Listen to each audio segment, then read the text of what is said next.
সাইয়েদনা মারিয়াম আলাইহিস সালাম, যার নামে আল্লাহ তাআলা কোরআনে একটা সূরা দিলেন,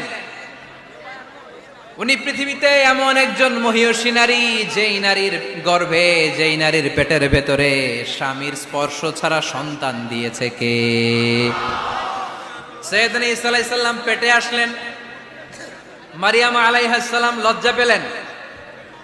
হায় হায়, কেমন করে এলাকাবাসীদের কাছে আমি আমার মুখ দেখাবো? বিয়ে করি নাই, স্বামী নাই, বিয়ে হয় নাই, স্বামী নাই, কিন্তু পেটে সন্তান চলে এসেছে। হায় হায়, এলাকায় কেমনে মুখ দেখাবো? লজ্জায় পড়ে মারিয়াম আলাইহিস সালাম এলাকা থেকে চলে গেলেন। কি অবাক করে কাণ্ড! বাচ্চা ভূমিষ্ঠ হওয়ার জন্য, বড় হওয়ার জন্য 6 মাস 7 মাস লাগে নাই, পেটে বাচ্চা আসার সাথে সাথে বাচ্চাটারে বড় করে দিয়েছে কে? সাইয়েদাতুনা মারিয়াম আলাইহিস সালাম এবার বসে পড়লেন, বুঝতে আরম্ভ করলেন প্রেগন্যান্সির পেইন উঠেছে।